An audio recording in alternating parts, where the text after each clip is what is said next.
오늘은 여러분들과 함께 창세기 27장 18절에서 29절까지 세상의 순리, 하나님의 섭리라는 제목으로 말씀을 나누도록 하겠습니다. 저희가 27장 일부를 읽지만 27장 전체를 한번 살펴보면 좋겠습니다. 저희가 지난번 2주 전이었죠. 야곱과 에서의 1차 사건을 우리가 보게 되었어요. 에서가 장자권을 자신의 동생 야곱에게 붉은 죽 한 그릇에 팔았던 일이었어요. 저희가 저번에도 말씀을 드렸지만 이 장자권이라는 것이 단순하게 부와 명예를 가져다 주는 어떤 세속적인 권력만은 아니라고 말씀을 드렸어요. 물론 이 장자의 권리가 부와 또 명예를 더 이 차자보다는 더 주어지는 일이긴 하지만 그런데 이 장자권은 엄청난 책임감 또 수고, 헌신 이런 것들이 필요했습니다. 가문의 땅을 잘 소유하고 그것을 후손에게 이 전해야 되는 사명이 있었고요. 또 시족의 온전한 존속을 위해서, 그리고 무엇보다도 하나님께서 이 가문에게 주신 축복의 언약의 약속의 말씀을 후손들에게 잘 전달하도록, 축복이 흘러가도록 해야 하는 중요한 자리였습니다.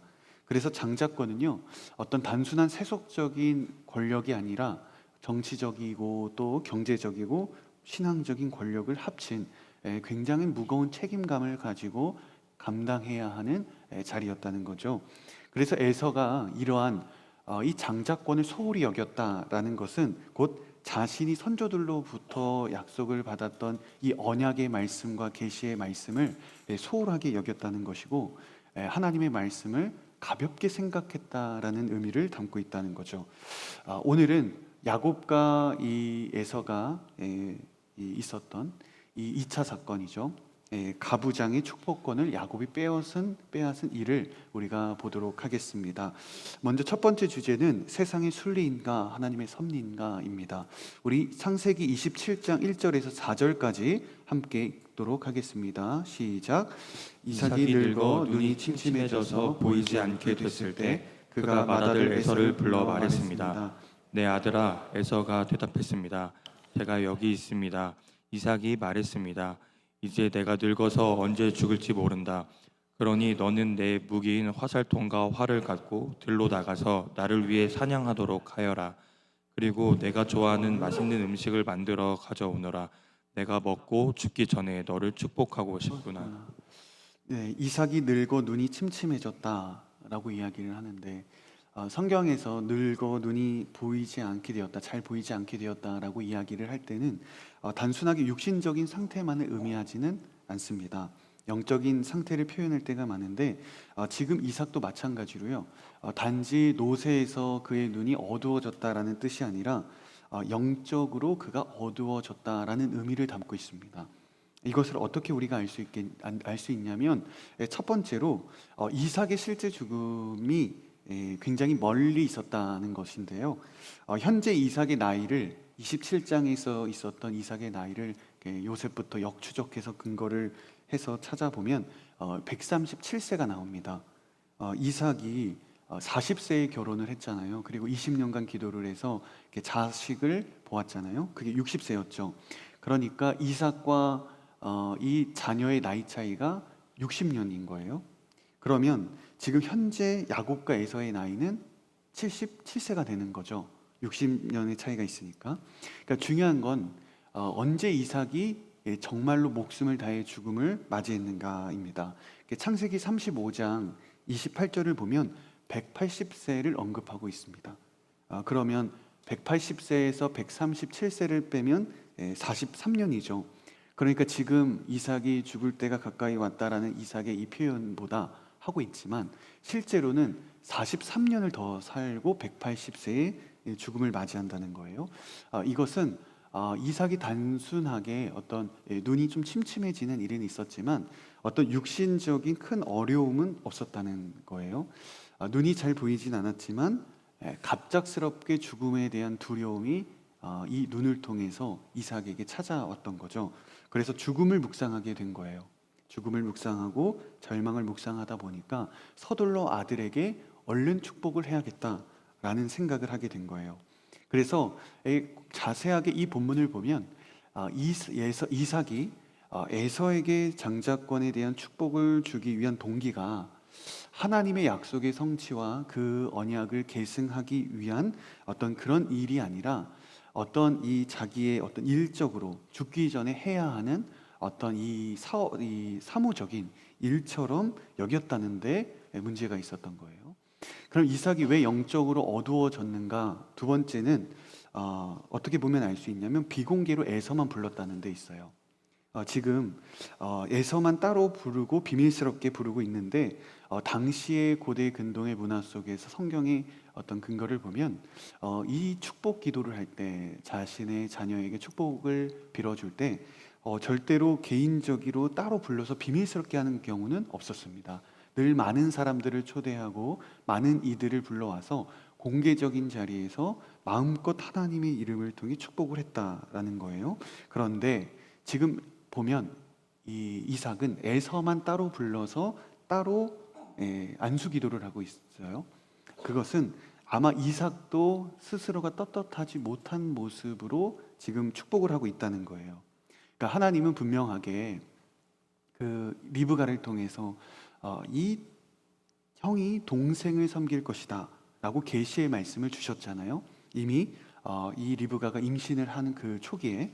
그런데 이삭도 마찬가지로 이 계시의 말씀을 당연히 알았을 거예요. 그런데 중요하게 생각하지 않았다는데 여기에 드러나고 있는 거예요.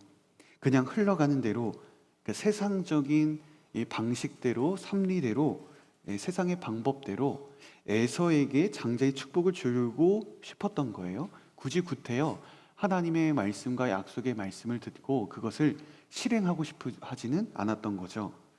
무엇보다도 자신의 입을 즐겁게 하는 이 에서가 사냥한 고기로 인해서 이 즐거움을 얻었고 그 요리를 즐거워했다는 기록을 볼 때 이 이삭은 하나님의 약속의 말씀의 어떤 계시보다는 개인적인 생각과 마음이 더 앞섰다는 것을 우리가 보게 되는 것입니다. 그래서 서둘러 에서만 비밀스럽게 불러서 축복의 기도와 안수 기도를 하고자 했던 것입니다.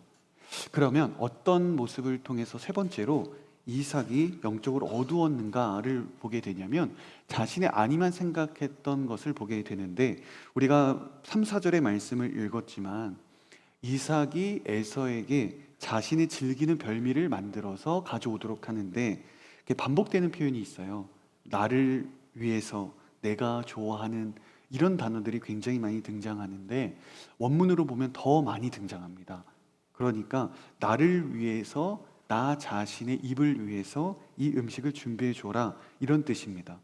그러니까 진정으로 이 아들에게 이 여호와의 축복과 이 약속의 말씀을 계승하고자 하는 어떤 그런 거룩한 뜻과 목적보다는 뭔가 즐겨 먹는 그런 음식을 위해서 축복한다는 느낌이 든다는 거죠.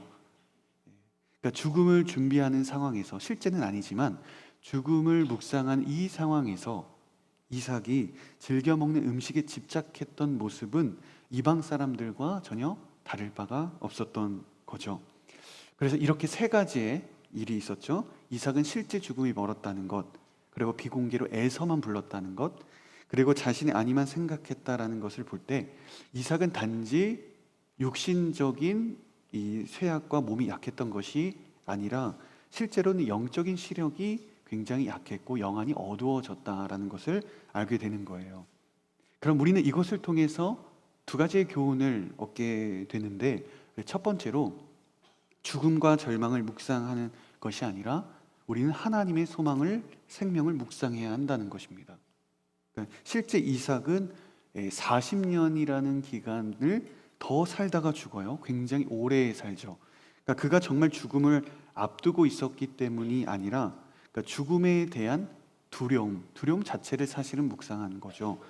이는 이삭이 부활 신앙에 대한 그리고 자기가 구원받을 거에 대한 믿음이 약해져 있었다는 것을 보여주는 표현이에요. 그가 진정으로 하나님을 향한 소망과 생명에 대한 굳건한 믿음이 있었다면 그는 죽음을 넘어선 생명을 보았을 것이고 이 죽음을 앞둔 이 시대 속에서 이 시기 속에서 결코 그는 단순하게 자신의 입맛에 맞는 음식을 찾고 하나님의 약속의 계시의 말씀을 거스르는 일을 하지 않았을 것입니다. 마찬가지로 저희는 예수 그리스도의 십자가의 죽음을 묵상할 수 있는 이유는 십자가를 넘어선 부활의 소망이 있기 때문입니다. 우리는 죽음과 절망을 묵상하는 내 개인의 어떤 절망을 묵상하는 사람들이 아니라 예수 그리스도께서 십자가의 죽으심과 그것을 넘어선 부활의 소망, 그 소망을 향하여 묵상하는 사람들이라는 것입니다. 절망과 죽음을 묵상하면 거룩한 것은 나오지 않습니다. 하나님께 소망을 두고 하나님만을 묵상하게 되시기를 바랍니다. 그러면 주님의 풍요로운 생명이 우리들에게 끊임없이 공급되는 놀라운 은혜를 누리게 될 것입니다. 그럼 둘째로 어떤 교훈을 얻을 수 있냐면 육신의 쇠약이 영성의 흐려짐을 말하지 않는다는 거예요. 그러니까 우리는 오해해서는 안 되는 거예요. 무엇이냐면 이삭의 영성이 약해진 것은 그의 육신적인 노쇠함 때문이 아니라는 거예요. 육신적으로 나이가 먹었다고 해서 하나님과의 관계가 멀어졌다는 뜻이 아닙니다. 여호와 하나님에 대한 소망이 약해지고 그 여호와 약속의 말씀, 그 계시의 말씀을 이삭이 붙들지 않았기 때문에 그가 영적으로 어두워지고 쇠약해진 것이지 그의 육신적인 문제는 아니었다는 것입니다. 여러분, 신앙의 연차가 쌓이고 섬김의 시간들이 늘어간다고 해서 우리의 영성이 약해지는가? 결코 그렇지는 않다는 거예요. 우리들의 육체적인 약함과 연약함이 하나님과의 친밀함을 약화시키지도 않습니다. 우리가 진정으로 하나님께 소망을 두고 우리가 약속의 말씀을 분명하게 품고 붙잡고 살아간다면 시간이 갈수록 영성이 깊어지는 것이고 주님과의 친밀함은 깊어져 가는 것입니다. 우리가 새로운 텀을 이렇게 시작했어요. 새로운 시즌에는 여러분들의 어떤 육신적인 연약함과 약함에 여러분들의 영성이 가려지는 것이 아니라 오히려 시간이 갈수록 새로운 텀을 하루하루를 보낼수록 여러분들의 영안이 더욱더 열리고 신앙적인 영적인 깊이가 더 깊어져 가는 새로운 한 텀이 되기를 주님의 이름으로 축복합니다. 지금까지 저희가 이삭이 왜 영적으로 흐려져 있었는가, 그리고 그 현상을 보게 되었어요. 그런데 오늘 이삭의 가정 가운데 이러한 어려움이 찾아온 핵심적인 이유가 있었는데 그것은 하나님이 주신 계시의 약속의 말씀을 이삭이 거슬렀기 때문입니다. 창세기 25장 33절의 말씀을 한번 볼게요. 우리 함께 읽도록 하겠습니다. 시작. 여호와께서 그녀에게 말씀하셨습니다. 두 나라가 내 태 안에 있다. 내 태 안에서부터 두 민족이 갈라질 것이다. 한 민족이 다른 한 민족보다 강하니 형이 동생을 섬기게 될 것이다. 여러분, 이 말씀을 우리가 2주 전에 보았는데요. 이 말씀을 우리가 오해할 수 있어요. 마치 한 사람은 축복하고 한 사람은 버리셨다라고 오해할 수 있지만 사실 이 구절의 약속의 계시의 말씀은 특별한 어떤 이상한 말씀이 아니에요. 왜냐하면 여러분, 아론은 모세의 형이었지만 지도자였던 모세를 아론이 섬겼습니다. 그리고 야곱의 아들도 마찬가지잖아요. 많은 아들이 있었지만 거의 막내뻘이었던 요셉이 애굽의 이집트의 총리가 되어서 그를 섬기게 되었어요. 그 왕으로서 총리로서 그를 섬겼죠. 마찬가지로 가령 우리가 만약에 동생이 있는데 동생이 회사의 오너가 되었다고 한번 해보십시다. 근데 우리가 거기에 직원으로서 한 조직원으로 들어갔어요. 그러니까 각각의 맡겨진 역할과 위치들이 있잖아요. 그에 따라서 우리가 아무리 형이라고 해도 직장에서 형이 그 직장의 상사고 오너이면 형이라고 할지라도 동생을 섬길 수 있는 거예요. 만약에 동생이 어느 한 교회의 담임 목사님이면 거기에 형이 그곳의 부교육자로 섬기게 된다면 당연하게 형과 동생의 관계를 떠나서 그 위치에 맞게 섬길 수 있어야 하는 것이고 그게 이상한 일은 아닌 거죠. 근데 만일 아론이 지도자인 모세를 시샘하거나 질투하거나 요셉을 또 야곱의 형들이 요셉을 질투해서 그 자리를 빼앗으려고 하거나 그런 강탈하려고 했다면 그 행동이 잘못된 것이지 그 각각의 위치 가운데 나이의 차이에 따른 섬김에 달라지는 점, 이상한 것은 없었다는 거예요. 열등감, 형이 나보다 잘 되는 것 같은 그런 생각에 대한 욕심이 문제이지 형이 동생을 섬기는 것은 성경에서 이상하게 생각하지 않습니다. 그런데 중요한 건 이삭이 이 계시의 약속의 말씀을 거슬렀다는 거예요. 이삭이 이 말씀을 해석하지 못하고 그리고 정확하게 해석하고 싶지도 않았다는 거죠. 이것이 핵심적인 문제였어요. 아까 흥미롭게도 이삭이 에서를 사랑했다라는 이 구절이 어떤 조건 없이 이렇게 구절이 나오지 않았어요. 성경에 단서가 붙었어요. 어떤 단서였냐면 사냥한 고기를 좋아했기 때문에 이삭이 에서를 사랑했다 이렇게 이야기를 합니다. 그러니까 이삭은 에서가 잡은 고기와 음식 때문에 에서를 더 사랑했고 선호했다는 뜻입니다. 이삭은 이 장자가 축복 기도를 받아야 한다. 그러니까 첫째가 받아야 한다는 이 세상적인 관습과 문화와 이 세상의 순리를 구태여 거스르고 싶지 않았던 거예요. 이삭은 분명하게 에서가 장자권을 받고 장자의 명분을 가지고 책임감을 가지고 자기의 가문을 이어갈 것이다. 이어갈 만한 자격이 있다라고 생각하지 않았어요. 이삭도 다 알고 있었다는 거예요. 우선은 에서가 야곱에게 장자권을 팔았다는 사실이었어요. 그것을 이삭도 알고 있었을 겁니다. 그런데 어떠한 책임도 에서에게 묻고 있지 않다는 것이에요. 구태여 문제 삼고 싶지 않았던 거죠. 그럼 또 한 가지가 있어요. 에서가 자신의 친족이 아니라 가나안의 여자들을 이 아내로 맞아들였다는 점이에요. 여전히 그에게 아무 말도 하지 않았어요. 우리 창세기 26장 34절, 35절 읽어보겠습니다. 시작. 에서는 40세에 햇사람 브에리의 딸 유딧과 햇사람 엘론의 딸 바스맛을 아내로 맞이했습니다. 이 두 여자는 이삭과 리브가에게 근심거리였습니다. 이 근심거리로 번역된 단어의 본래 의미는 영혼의 영적인 쓰라림이다라고 이야기를 합니다. 그러니까 단지 결혼 생활 생계에 대한 이 걱정이 아니라 이 에서가 가나안의 딸들을 그것도 두 사람이나 손쉽게 맞이하고 결혼 생활을 하는 것은 이 부모가 봤을 때 영적인 걱정과 근심거리였다는 거예요. 굉장한 거였죠. 근데 에서가 결혼할 때 몇 살이었어요? 40세였어요. 그 이삭이 60년 차이 났으니까 100세잖아요. 그럼 지금 몇 년 지났어요? 또 37년 지났잖아요. 그러면 지금 이삭이 40세에 결혼하고 난 뒤에도 지금 37년 동안 어떠한 책망과 가르침과 없이 내버려 두었다는 거예요. 그러니까 이삭은 여러 가지로 이런 걱정과 근심이 영적으로도 굉장히 힘들고 어떤 힘든 상황 가운데 있었지만 염려가 되었지만 그럼에도 불구하고 자신의 감정으로 세상의 방식대로 그냥 에서를 내버려 두고 장자의 축복을 주기로 결정하고 결단했다는 거죠. 이삭의 개인의 우매한 마음이 하나님의 계시의 역사, 계획하신 하나님의 뜻을 보지 못하게 한 것입니다. 그러니까 이삭이 당연하게 비밀리에 에서만 따로 불러서 축복을 하고자 한 거죠. 그러니까 세상의 순리를 따르기를 원했지만 하나님의 섭리대로 이삭은 살기로 하지 않았다는 것이죠. 이것이 참 이삭의 가문 가운데, 이삭의 가정 가운데 비극이 일어났던 일이었던 거예요.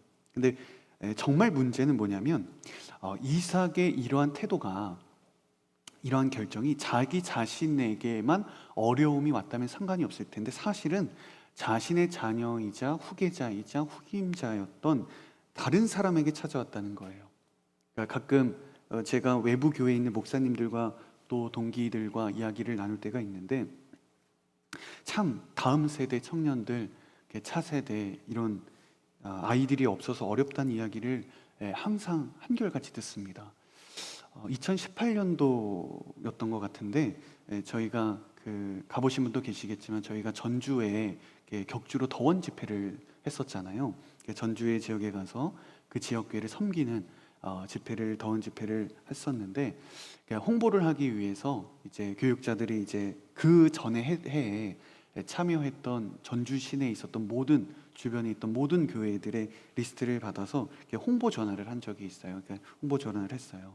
그러니까 기본적으로 그 전에 더원 집회에 참석했었던 교회들의 대상으로 리스트를 이렇게 전화를 했는데 제가 한 100개 교회 정도를 전화를 했던 것 같은데 그 중에 정말로 70%가 청년들이 없어서 이번에 집회에 참석할 수 없었다는 이야기를 했어요. 그러니까 우리는 사실 체감을 못하지만 제가 그때 진짜 이 한국 교회와 지방 교회가 이 청년들과 다음 세대가 없는 게 문제구나.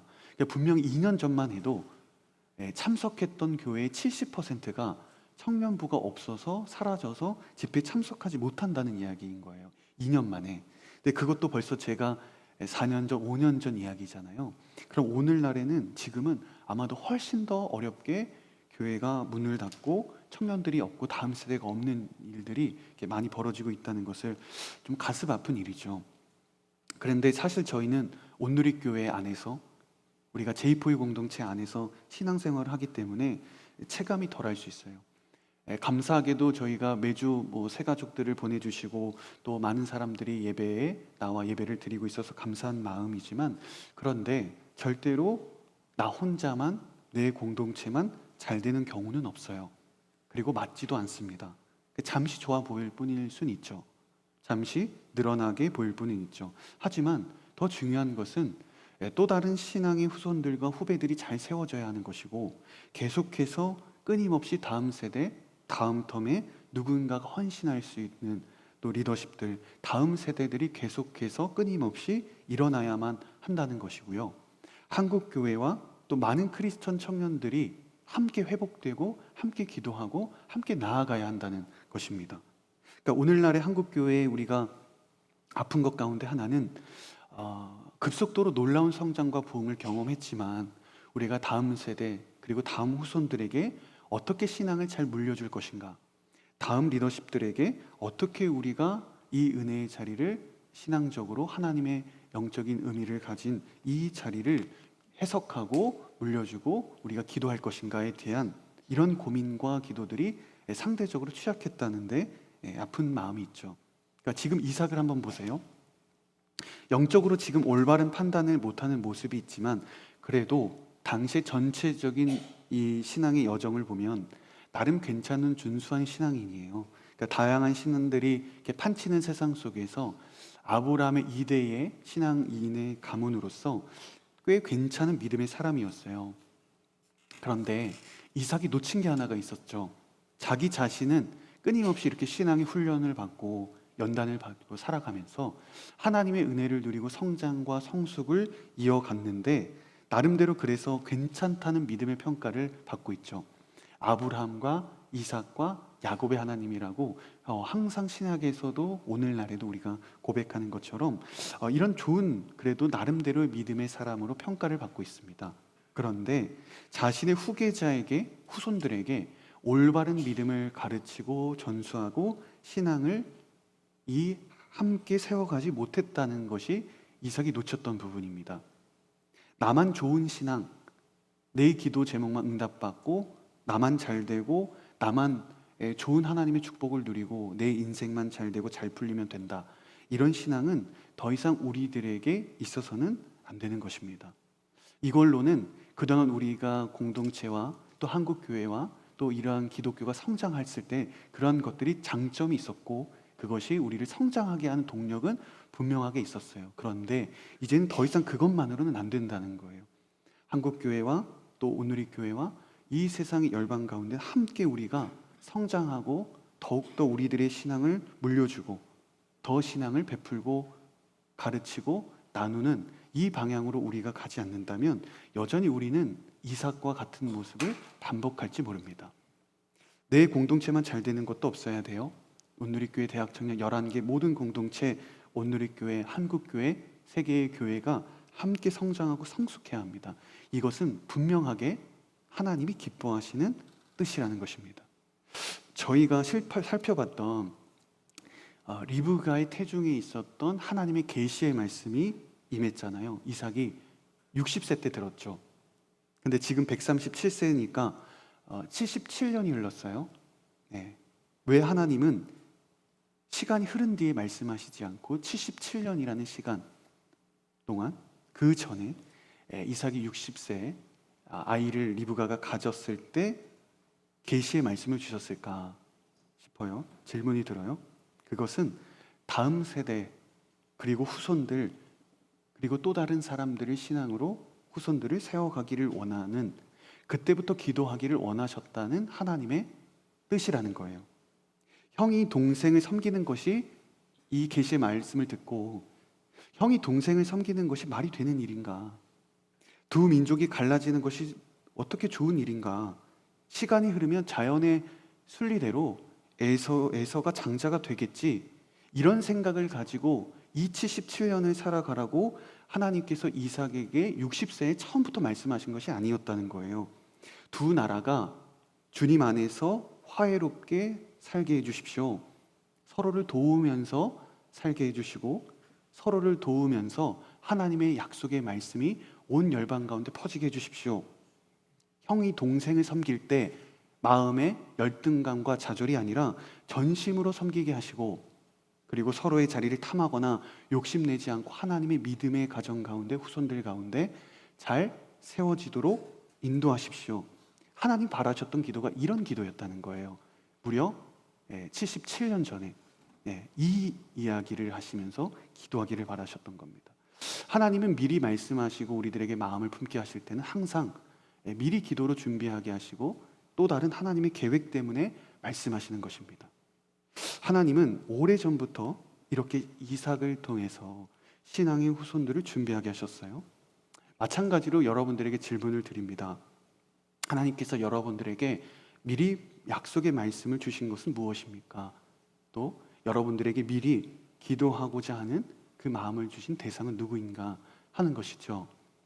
하나님께서 여러분들의 마음 가운데 어떠한 나라를 품게 하셨거나 특별한 사람들을 보게 하시거나 생각나게 하시거나 다음 세대 또는 특정한 하나님의 선교적 사역에 어떤 마음을 주신다면, 품게 하신다면 그것은 여러분의 기도로 준비하기를 원하시고 기도하기를 원하시는 하나님의 뜻이라는 것입니다.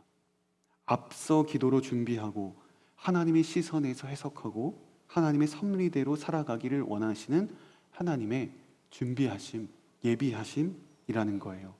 그래서 저는 여러분 각자가 가지고 있는 개인의 신앙, 내 목표, 내가 원하는 직장, 내가 원하는 결혼, 내가 원하는 삶의 방향, 이거에 빠져 있는 그런 각자의 개인의 신앙만으로 끝나는 것이 아니라 하나님께서 여러분을 통해 다음 세대를 준비하게 하시고 다음 또 다른 한국의 청년들을 세우게 하시고 또 열방의 민족들을 돌아오게 하시는, 여러분을 통해 더욱더 신앙의 이 후손들이 믿음의 이 인계가 더욱더 잘 일어나게 되기를 바랍니다.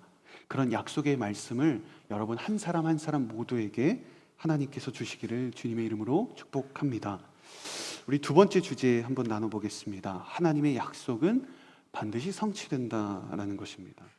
하나님의 약속은 반드시 성취됩니다. 우리 18절에서 20절까지 한번 읽어보겠습니다. 시작.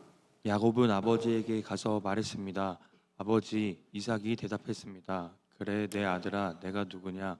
야곱이 아버지에게 말했습니다. 저는 아버지의 맏아들 에서입니다. 아버지께서 제게 말씀하신 대로 준비해 왔습니다. 자, 일어나셔서 제가 사냥한 고기를 잡수시고 저를 축복해 주십시오. 이삭이 그 아들에게 물었습니다. 내가 어떻게 그렇게 빨리 잡아올 수 있었느냐? 야곱이 대답했습니다. 아버지의 하나님 여호와께서 제가 사냥감을 금방 찾을 수 있게 해주셨습니다. 그렇다면 이 사건의 전체적인 일은 이삭의 영적인 우매함이나 에서의 우둔함 때문에 벌어진 잘못뿐일까요? 사실 리브가와 야곱도 문제가 많았죠. 굉장히 문제가 많았어요. 보면 리브가는 이삭과 에서의 비밀스러운 대화를 듣습니다. 그래서 야곱을 시켜서 아버지를 속이도록 하는데 축복 기도를 받도록 하죠. 들판에 나가 사냥하지 않고 가축이었던 이 염소를 데리고 오도록 하고 에서처럼 털이 많아 보이도록 하기 위해서 에서의 옷을 입히고 동물의 가죽을 목과 몸을 두르게 했어요. 그러니까 육신의 눈, 영적인 눈이 깜깜했던 이삭은 깜빡 속아 넘어가게 되죠. 그러니까 이때 이삭은 갑작스럽게 이렇게 순식간에 자기가 생각했던 것보다 빠르게 음식을 준비해 온 것을 보고 의심을 품을 수밖에 없었어요. 이러한 사실을 예상하지 못했던 야곱을 서둘러 이렇게 둘러대는 거예요. 그러니까 20절을 한번 보면 아버지의 하나님 여호와께서 사냥감을 금방 찾을 수 있게 하셨다고 합니다. 처음 시작은 어떤 거였냐면 음식을 속이고 에서의 옷을 입고 그리고 가죽의 털을 몸에 두르는 것이었어요. 그런데 이제 여호와 하나님의 이름을 거론하면서 거짓을 말하고 있어요. 그러니까 남을 속이고 거짓말로 출발한 뒤였기 때문에 그 강도가 점점점 세져 가는데 심지어는 여호와 하나님의 이름을 거론하면서 팔아가면서 거짓말을 합니다. 어떤 망설임도 없었어요.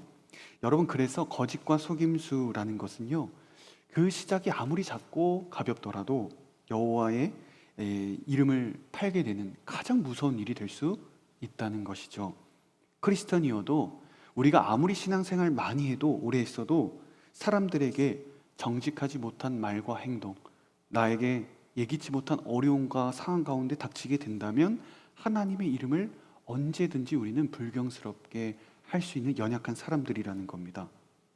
그래서 사람을 속이고 사람에게 거짓을 행하는 일은 사람에게만 끝나는 것이 아니라 반드시 하나님을 속이고 하나님께 거짓을 행하는 방식으로 결말이 나게 될 수밖에 없다는 거예요.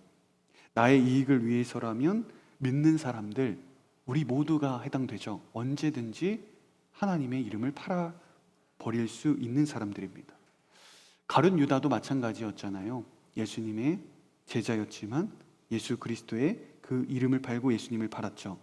우리 안에 유다, 우리 안에 야곱은 늘 존재하는 것입니다.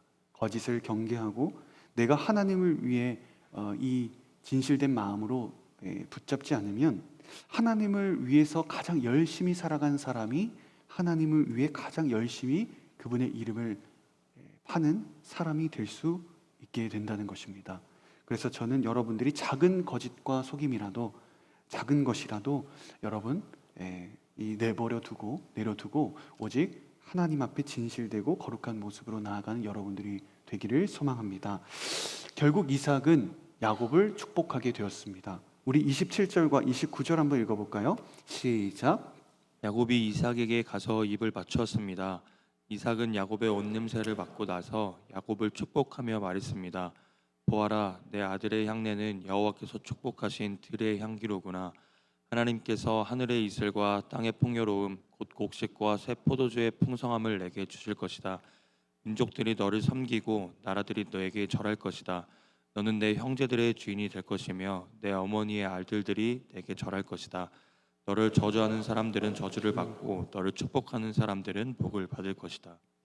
여러분, 이삭이 자신의 아들에게 축복한 내용을 보세요. 사실 이삭은 이 축복 기도의 대상이 에서인 줄 알고 했잖아요. 그런데 그 축복은 야곱이 가져갔죠. 그러니까 처음에 저희가 살펴봤던 것처럼 리브가에게 하셨던 하나님의 계시의 말씀이 정확하게 야곱에게 이루어지고 있는 장면인 거예요.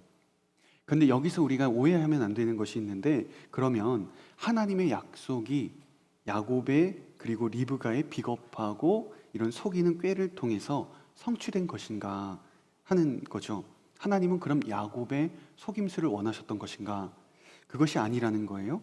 하나님은 한 번도 자신의 약속을 속임수와 거짓의 방법으로 이루라고 말씀하신 적이 없었어요.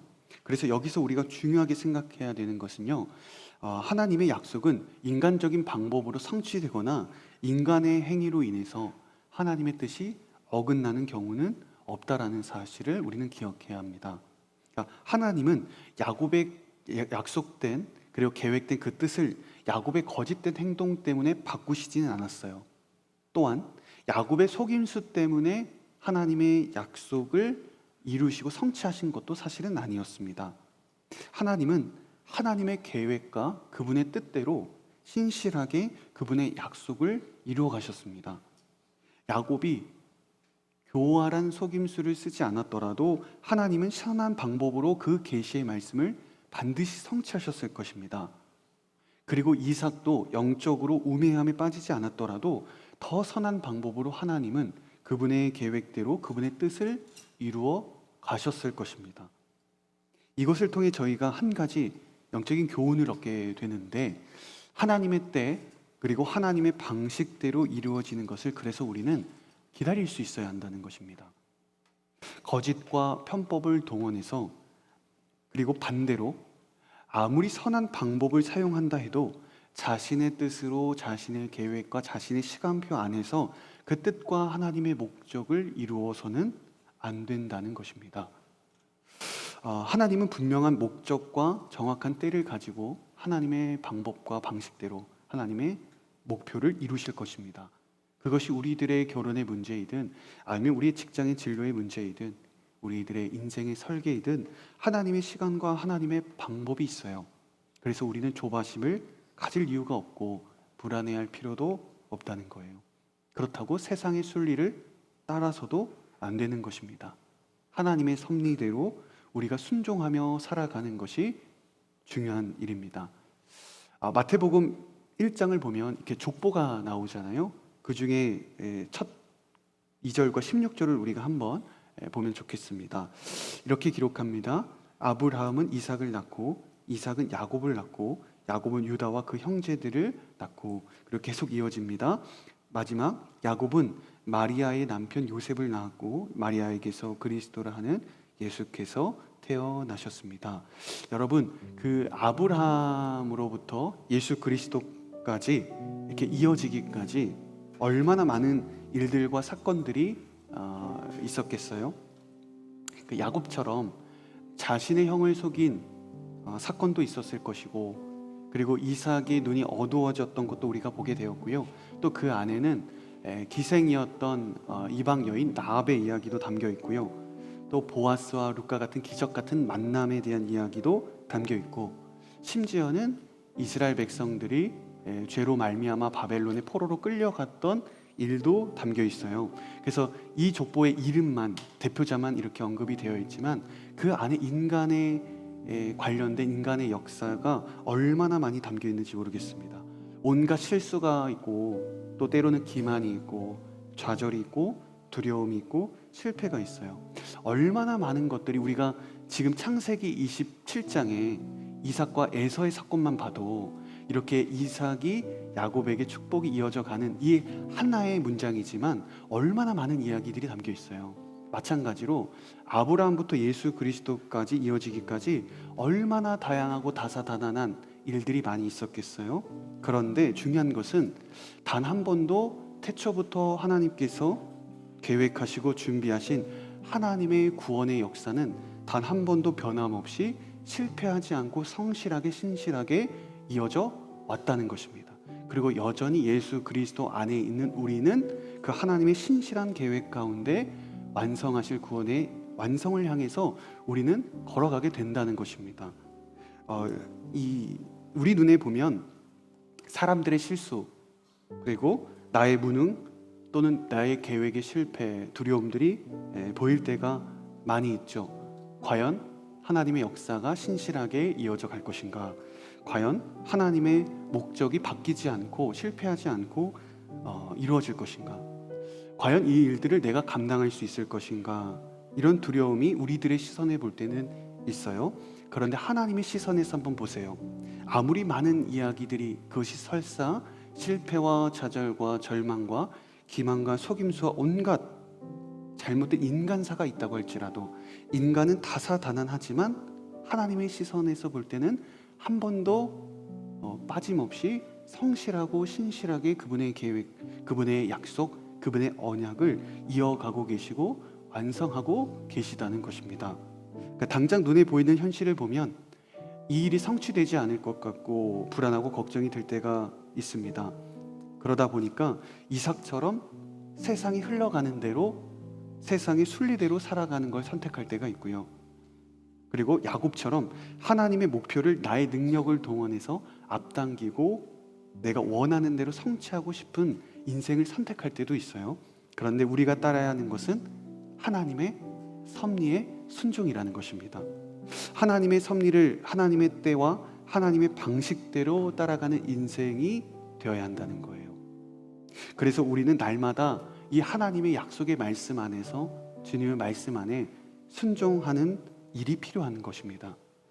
하나님의 뜻을 날마다 항상 구하면서, 하나님께 소망을 구하면서 하나님의 소망을 바라보며 살아가야 한다는 것입니다. 그래서 저는 여러분들의 인생이 어떤 에서와 같이 자신의 무능과 우매함이 아니라, 그리고 이삭처럼 세상의 순리가 아니라, 그리고 야곱처럼 하나님의 섭리를 자신의 능력으로 앞당기고 성취하려는 욕심도 아니라 하나님의 섭리대로 그분의 뜻과 여러분 한 사람 한 사람을 향한 그 계획에 순종하며 하나님 앞에 여러분들의 믿음의 발걸음을 옮기게 되기를 주님의 이름으로 축복합니다. 우리 시간 함께 우리 믿음으로 고백했으면 좋겠는데요. 우리 함께 자리에서 일어나셔서 우리 찬양했으면 좋겠습니다. 우리 찬양할 때 함께 고백했던 찬양입니다.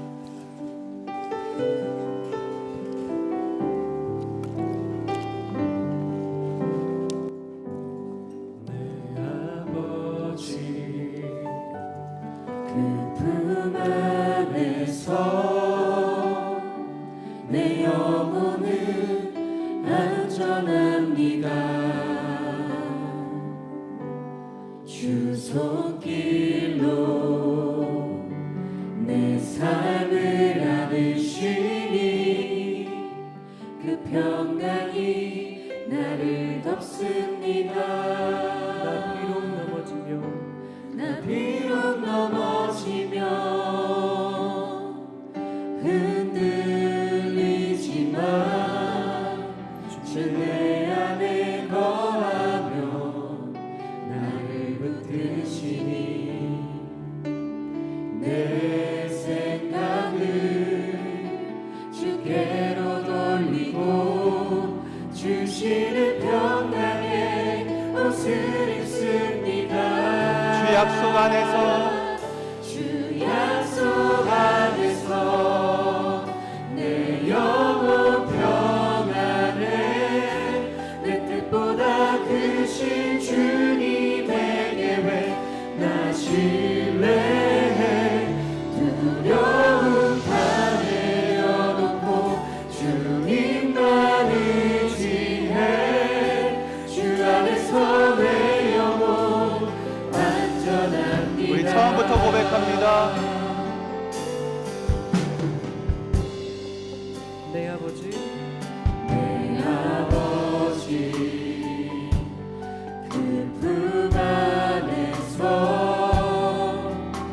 내 영혼은 안전합니다.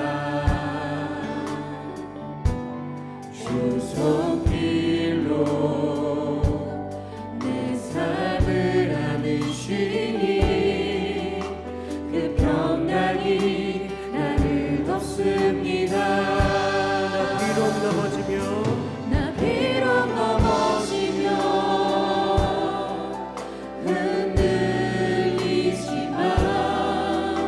주 내 안에 거하며 나를 붙드시니 내 생각을 주께로 돌리고 주시는 평강의 옷을 입습니다. 주 약속 안에서 내 영혼 평안해. 내 뜻보다 크신 주님의 계획 나 신뢰해. 두려움 다 내려놓고 주님만 의지해. 주 안에서 내 영혼 주 약속 안에서, 주 약속 안에서 내 영혼 평안해. 내 뜻보다 크신 주님의 계획 나 신뢰해. 두려움 다 내려놓고 주님만 의지해. 주 안에서 내 영혼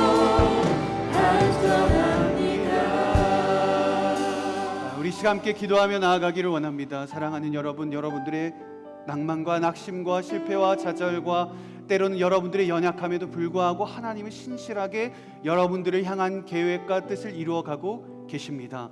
여러분들의 뜻보다 하나님의 계획은 항상 크시고 여러분 한 사람의 능력보다 하나님의 능력은 항상 크십니다. 여러분들의 바라보는 시선보다 하나님의 시선이 더 크며 여러분들을 향한 하나님의 그 놀라운 그 사랑은 그 어떠한 것보다 큽니다.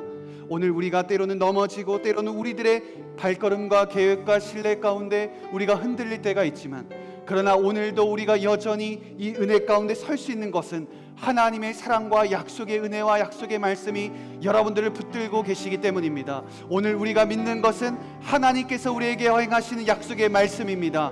약속의 말씀은 하나님께서 반드시 여러분 한 사람을 향한 그 약속의 목표를 향하여 나아가고 계시며 완성하실 것입니다. 오늘 우리가 주님 앞에 우리의 믿음을 드리기를 원합니다. 주님, 내가 하나님 앞에 온전한 순종과 믿음을 드리며 나아가게 하여 주옵소서. 하나님을 신뢰하며 나아가게 하여 주시옵소서. 우리 시간 주여 한 번에 치고 기도하겠습니다.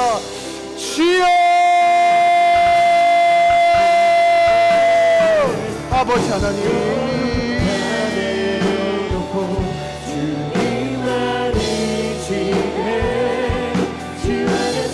아버지 하나님, 우리들의 모든 것 가운데 역사하신 하나님의 말씀으로 새로워지는 은혜가 있게 하여 우리를 향한 하나님의 신실한 계획, 아버지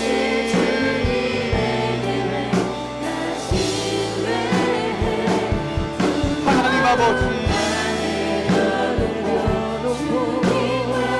하나님 아버지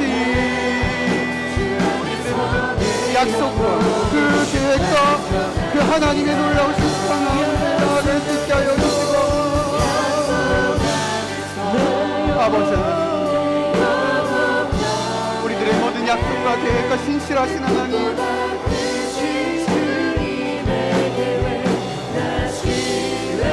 아버지 하나님,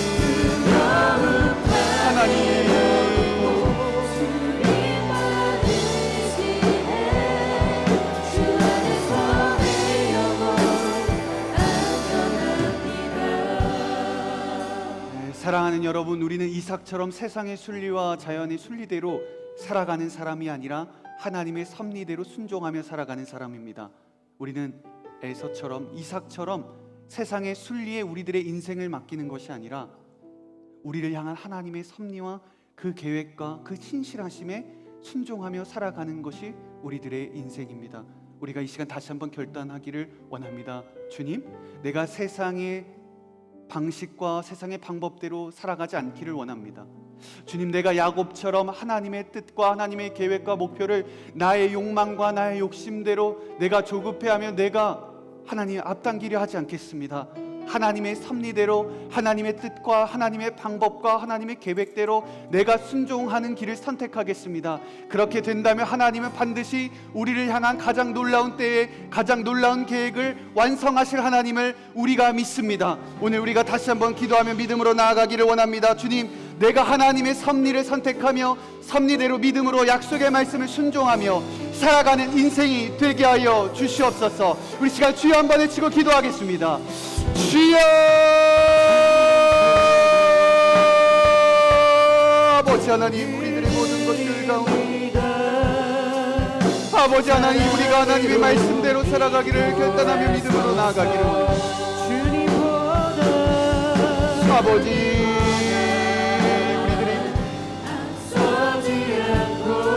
주님 앞에 기도하며 나아가기를 간절하게 소망합니다. 하나님 아버지, 우리들의 모든 인생 가운데 함께하여 주시고 기도하시는 것을 바라보기를 원합니다. 아버지, 우리들의 그 약속의 말씀 섭리대로 살아가기로 아버지 인도하여 주시고 좀 있고 하나님의 뜻과 하나님의 계획대로 살아가기를 원합니다. 아버지 하나님, 우리들의 모든 하나님의 섭리를 선택하며 주님의 말씀 기다리니 주님 손에 아버지, 우리들의 모든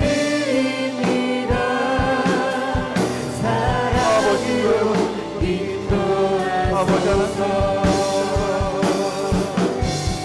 주님보다 앞서지 않고 겸손하게 주님의 말씀 기다리니 주님 손에 우리 드립니다. 사랑으로 인도하소서. 주님보다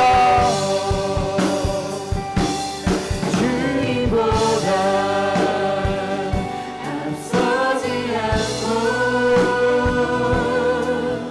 겸손하게 주님의 말씀 기다리니 주님 손에 우리 드립니다. 사랑으로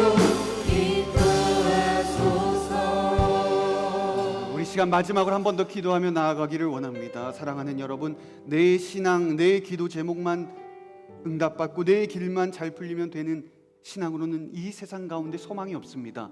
우리는 내 신앙, 나만 좋은 신앙이 아니라 우리는 함께 교회와 이 나라와 이 열방과 무너져가는 교회를 위해 기도하며 이 시간에도 방황하며 하나님의 계시의 뜻과 하나님의 사랑을 알지 못하고 살아가는 수많은 청년들을 위해 기도하며 다음 세대와 또 다른 세대가 하나님의 뜻 가운데 온전한 약속의 말씀을 성취하고 계승하도록 우리는 기도해야 합니다.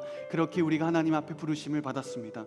우리가 이 시간 기도할 때 하나님, 내 신앙 나만 성공하고 나만 좋은 것이 아니라 하나님 또 다른 세대를 세우며 또 다른 사람들의 신앙을 세워가며 이 한국과 이 열방과 이 민족 가운데 하나님의 놀라운 신앙의 약속의 말씀이 성취되고 일어나는 그 하나님 축복의 통로로 우리를 사용하여 주시옵소서.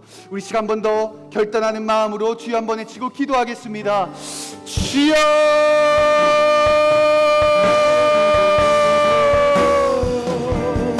예수님의 성품이 아버지 하나님, 나의 인격이 되고 성령님의 권능이 나의 능력이 되길 원하고 바라고 아버지 하나님, 우리가 새로운 사람을 살리며 또 다른 누군가를 일으키며 하나님의 꿈이 나의 비전이 되고 아버지 하나님이여 놀라운 주여 예수님의 성품이 나의 인격이 되고 성령님의 권능이 나의 능력이 되길 원하고 바라고 하나님 아버지, 우리들의 생명 가운데 하나님 기도하는 사람이 되게 하여 하나님의 꿈이 나의 비전이 되고 예수님의 성품이 나의 인격이 되고 성령님의 권능이 나의 능력이 되길 원하고 바라고 기도합니다. 하나님 아버지, 우리가 세상의 순리대로, 세상의 방법대로, 세상의 방식대로 살아가지 않고 날마다 하나님의 섭리 안에 우리가 순종하며 그분의 뜻을 묻고 하나님의 섭리로 그분의 방식과 그분의 때를 신뢰하며 걸어갈 수 있는 믿음의 사람들이 되게 하여 주시옵소서. 날마다 또 다른 세대를 세우고 또 다른 아버지, 이 나라와 이 민족과 열방이 주님께 돌아오기까지 끊임없이 우리들이 기도하며 우리들의 신앙을 전수하며 나아갈 수 있는 약속의 상속자, 약속의 통로자가 될 수 있도록 주님 축복하여 주옵소서. 감사드리며 살아계신 예수님의 이름으로 기도합니다. 아멘. 우리 살아계신 하나님께 우리 감사와 영광의 박수 올려드리도록 하겠습니다.